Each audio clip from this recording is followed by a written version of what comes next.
The Caribbean sun beat down, a molten hammer on the anvil of the sea somewhere around 1820.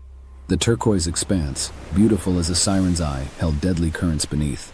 Old empires, Spain and Britain chiefly, were rotting husks here, their authority dissolving like salt on the tongue along the Spanish Main, leaving the lawless fringes from Trinidad to the Yucatan ripe for predation.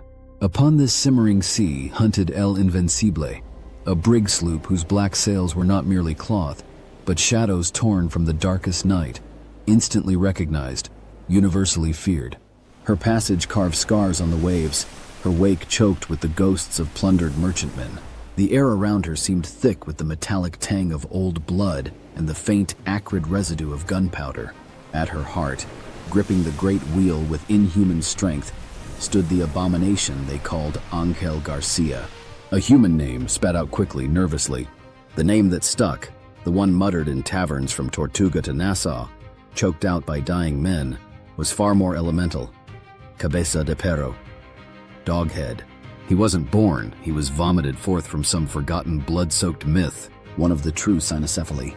His body, a powerful engine of corded muscle and thick bone, was grotesquely crowned by the massive black-furred head of a hound. Not a loyal companion, but a wolfish, predatory beast.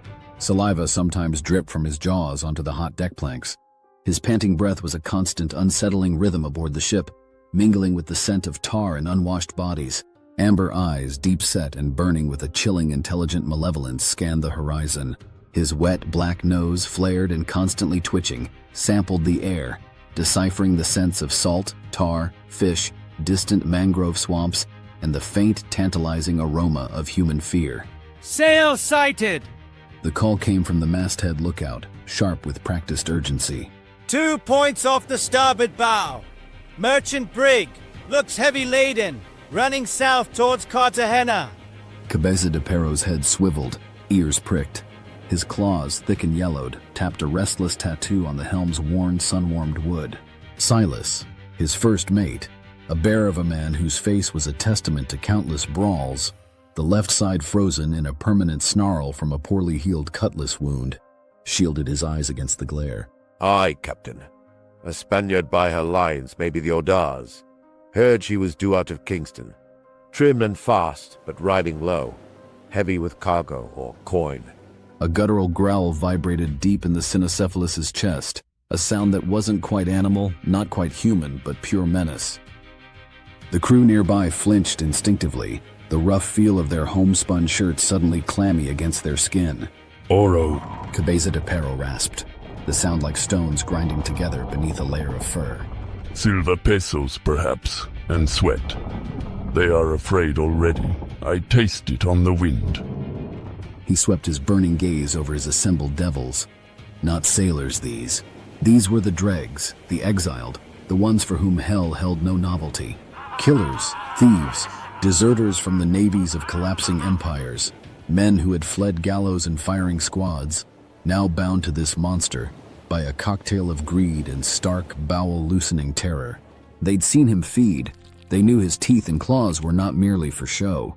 Man the braces, bring us onto her quarter. Gun deck, ready the long nines and the carronades. Load chain for the rigging, round shot for the hull. Cripple her, no escape.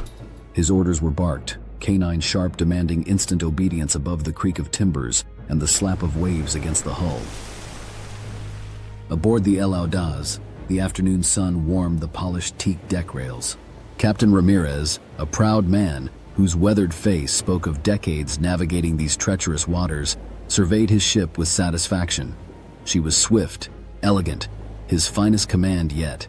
Below, in the close, dusty air of the mid-hold, sequestered beneath neatly stacked sacks of grain under a cleverly disguised hatch, Isabella smoothed her daughter Sophia's hair.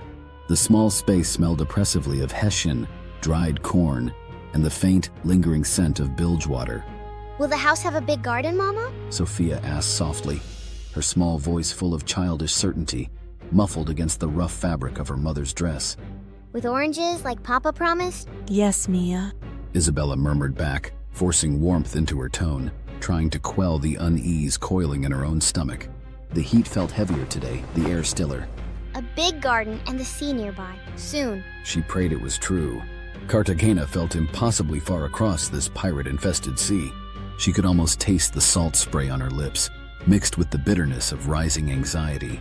Suddenly, the lookout's cry sliced through the calm air, laced with pure terror.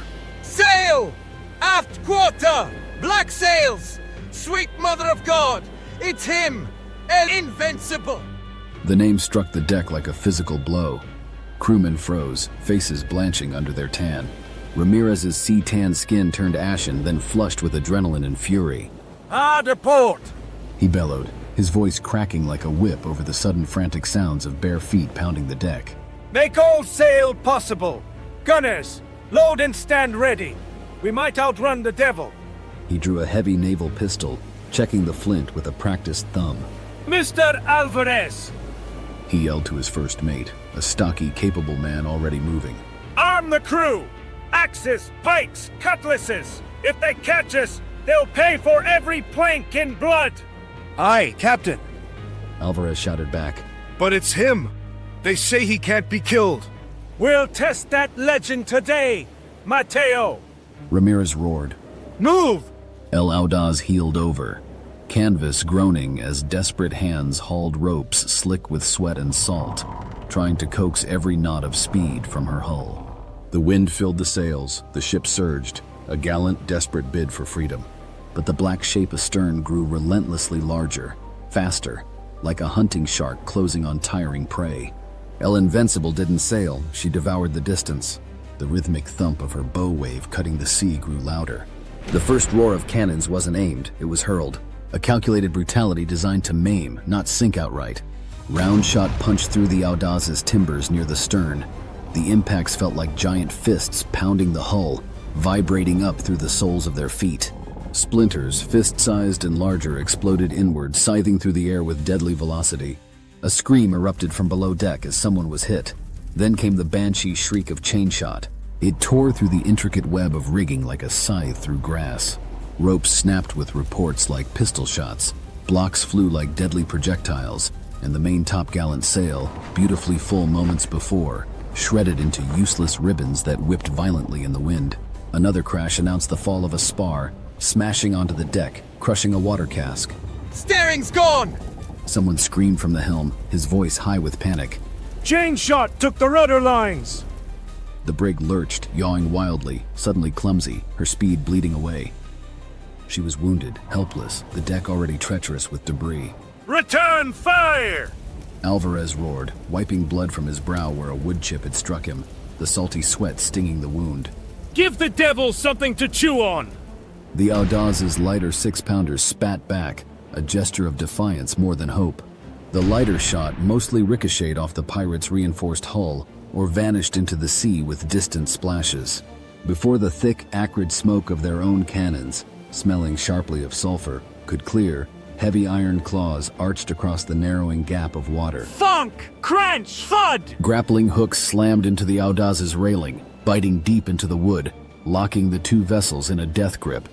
Then came the sound that chilled the blood more than any cannonade, the predatory, blood-hungry howl of Cabeza de Perro, unleashed from his throat. It was the signal, a wave of figures, screaming like banshees, faces contorted in savage glee, surged across the ropes and railings. As they flowed onto the Odaz's deck, a tide of grime, steel, and murderous intent, the terrified sailor near the railing shrieked again. Madre de Dios! It's him. They say iron cannot bite him. He smells your fear. But Captain Ramirez met them head on. His first pistol shot dropped a charging pirate in a heap. His second caught another in the shoulder, spinning him around. He tossed the empty pistols, drew his heavy naval cutlass, its steel gleaming cold in the harsh sun. First beam! For Odaz! He roared. Alvarez was beside him, rallying a knot of sailors near the mainmast. They formed a ragged line, meeting the pirate charge with desperate courage, the clang of steel on steel echoing sharp and frantic. The deck became a whirlwind of hacking steel, grunts of effort, screams of agony. The air filled with the coppery scent of fresh blood mixing with sweat and the sea. A young merchant sailor, face pale but determined, thrust his boarding pike, driving it into a pirate's chest, only to have his skull shattered by a following axe blow before he could withdraw his pike, the sound sickeningly dull. The bosun, A giant of a man built like an oak barrel roared defiance, felling several with his own axe before a pistol ball crippled him, leaving him vulnerable to the final hacking blows that silenced him. The Odaz's crew fought with the fury of cornered men, selling their lives yard by bloody yard. But the pirates, fueled by frenzy and their captain's monstrous presence, were relentless. Steel rang, splintered wood flew, and the deck planks drank deep of crimson, becoming slick and treacherous underfoot. Ramirez fought like a cornered lion.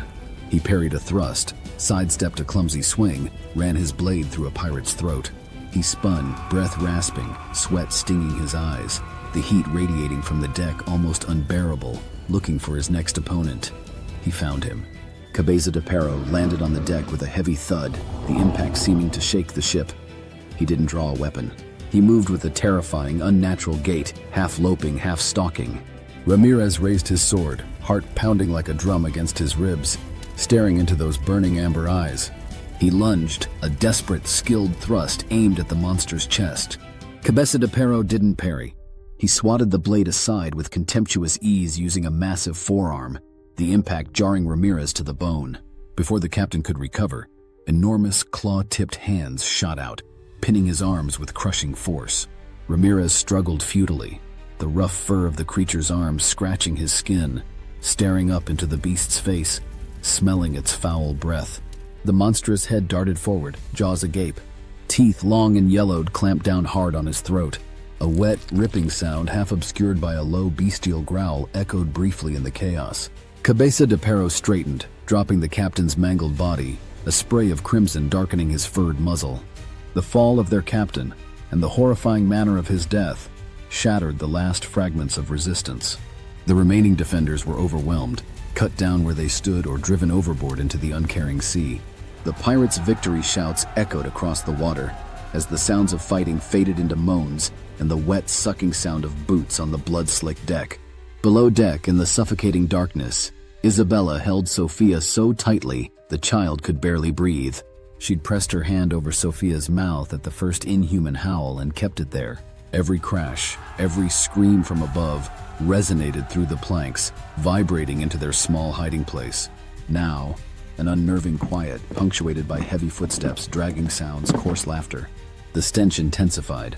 Hot blood, bilge water, and the overpowering, rank, canine musk of the creature commanding the devils above permeated the very wood around them. Isabella prayed to every saint she knew, her body trembling uncontrollably. "Let them not look here. Let them take the cargo and leave." Sophia whimpered against her hand, tears streaming silently down her face, hot against Isabella's palm. A low, inquisitive snuffling sound drifted down. Close, right above them. Silence. Then a deeper growl, possessive, curious, thud.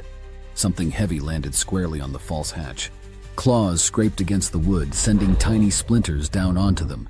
With a deafening explosion of splintering planks, the hatch was torn free. Light stabbed into their hiding place, blinding them momentarily. Filling the jagged opening, silhouetted against the harsh sunlight, was the monstrous head of Cabeza de Perro. His wet nose twitched, his amber eyes, ancient and utterly devoid of mercy, fixed upon them. He saw not people, but prey. Amusement flickered in those terrible depths. Isabella screamed then, a thin, hopeless sound swallowed by the vastness of the sea and sky. A huge clawed hand shot down, grabbing her arm in an unbreakable grip, the claws biting into her flesh. She was hauled bodily out of the hold, Sophia dragged with her, kicking and crying, onto the horrific stage of the main deck. The bright sun glinted off pools of drying blood. Dead eyes stared sightlessly at the sky. Pirates paused in their looting, watching with detached interest, their faces slick with sweat and grime. Cabeza de Perro surveyed his prize, the captured ship, the terrified woman, the weeping child. He gave no command, showed no flicker of emotion beyond that cold, predatory focus. He simply acted. Grunting with minimal effort, he lifted Isabella, ignoring her frantic struggles. He then scooped up the small, trembling form of Sophia. He strode to the blood-splattered railing. He didn't look at them. He didn't pause. He hurled Isabella out and over into the choppy, debris-filled water. Her shriek was cut short as she hit the waves with a brutal splash. He immediately followed with Sophia, tossing her like a discarded doll. Her small cry was a faint punctuation mark to the horror before the sea took her too. The Doghead turned back to his men, wiping his claws absently on the ship's railing, leaving dark smears. Silas, He rasped, his voice rough. get prize crews aboard the Odaz. Patch her rigging. She sails under my flag now. He sniffed the air again, towards the open sea. There are other ships heading for the passage between Cuba and Hispaniola. We hunt again soon. The two vessels, victor and vanquished, now yoked together, turned their bows towards the vast emptiness of the Caribbean, leaving behind the drifting wreckage, the bobbing corpses fouling the clear water, and a silence heavy with atrocity. The vast indifference of the sea began its ageless task of erasure. Fate, however, keeps its own ledgers. Hours later, miles distant, the lookout on the Italian merchantman, La Stella Venturosa, sailing from Genoa towards New Orleans, squinted at the debris field his ship was approaching. Captain Antonio Rossi, a Genoese trader with eyes that had seen too much darkness in the world's ports, lowered his spyglass. Captain! Survivors! In the water, clinging to a spar. Lower the longboat! Lively now! Rossi commanded, his voice sharp. His men moved swiftly, pulling a woman, near death from exposure and shock, and a child, limp but breathing, from the wreckage-strewn water. Wrapped in rough but warm blankets aboard the Stella Venturosa, sipping weakly at watered wine that tasted metallic in her dry mouth, Isabella recounted the nightmare. Her voice was hoarse and broken, punctuated by racking sobs. She spoke of black sails, of the monster with the head of a dog, of the slaughter, of the feel of claws on her skin, of the cold shock of the water. Sophia huddled beside her, mute, shivering despite the blanket, her eyes vast pools of trauma. Rossi listened, his face carved from stone, knuckles white on the smooth wood of the rail where he gripped it. The sea air around them seemed to grow colder, heavier, carrying the scent of brine and Isabella's despair. When Isabella's halting, tear-choked tail finally trailed off into the silence of exhaustion and shock, Rossi stared long and hard at the empty western horizon, the direction the black sails had vanished. Word of the attack on El Odaz and the unique, monstrous savagery of its dog-headed captain bled through the Caribbean ports faster than any plague ship could carry fever. It wasn't just related, it was recounted with shudders in the dockside taverns of Bridgetown and Port-au-Prince, the details growing more horrific with each telling. Merchants in Kingston spoke in low tones of routes becoming too dangerous, demanding action from governors who offered only platitudes and thinly stretched Royal Navy patrols. Naval captains cursed the name Cabeza de Perro, adding him to lists of bounties that seemed increasingly inadequate against such a creature. The name solidified from rumor into a chilling legend, a palpable dread carried on the trade winds, fueling a simmering outrage that awaited its spark. Yet, the monster himself, now commanding two ships, the swift Odaz sailing like a chained ghost beside the black-flagged El Invencible, remained untouched by the whispers and the growing fury of men. He cared nothing for human anger. He carved a fresh path of terror across the waves, leaving smoldering harbors and the picked clean bones of looted wrecks in his wake from the Leeward Islands to the Gulf Coast. The nightmare was real, sailing the sunlit waves, a creature of ancient dread made flesh and fur, his twin black sails becoming synonymous with annihilation. Rossi stood on the deck of the La Stella Venturosa, the weight of the rescued woman's trauma settling upon him like a physical cloak, the vast silence left by the departed horror pressing in. He turned from the rail, his dark eyes holding a new cold fire. He spoke then, his voice low but carrying with chilling intensity, each word hammered into the sea air like a nail into a coffin lid. An oath sworn not just to the waves and the sky, but to the memory of the slain and the tears of the living. Cabeza de Perro. He stated, the name tasting like ash and blood. You were marked, by God, or by my own hand. Your atrocities end. I will hunt you. He paused, his gaze fixed on that empty horizon, unwavering. I swear this. And so, the hunt was recorded in the annals of Caribbean history, another blood-soaked chapter in the region's turbulent past. Rossi's vow against the monstrous Cabeza de Perro stood as a testament to humanity's resistance against seemingly insurmountable evil. Whether justice was truly served remained shrouded in the mists of maritime lore, like so many tales of that lawless era. From all of us at DeadNet Studios, we thank you for listening to this tale from the shadows. Fair winds and following seas until we meet again. Sleep with one eye open.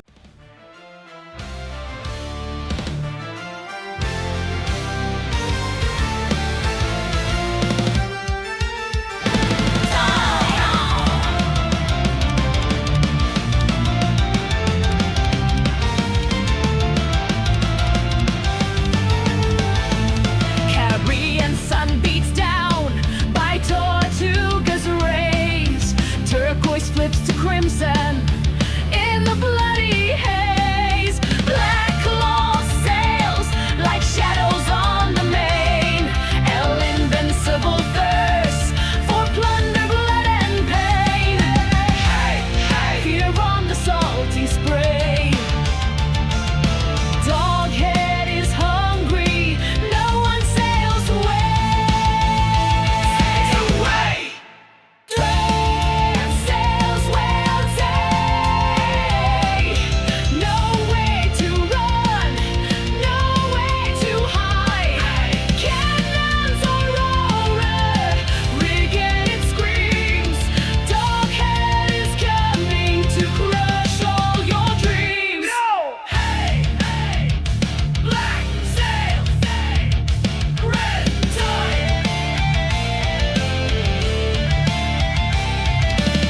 Odaz tries to flee on tattered, broken wings. Chain shot howls a shanty as the deadly iron rings. Brave Captain Ramirez, his cutlass flashes bright, but Doghead snaps his jaws and feasts well in the fight. Ahoy, ahoy, red blood upon the planks. One snap he dogs and down go all the ranks. Black sails, red tide. Nowhere to run, nowhere to hide. Cannons are over, rigging it screams. Doghead is coming to crush all your dreams. Hey, hey. Black sails, red tide. Isabella sinking, her little girl in tow. Rossi pulls them from the drink, a bitter seed to sow. He shakes his fist out at the cursed and empty sea.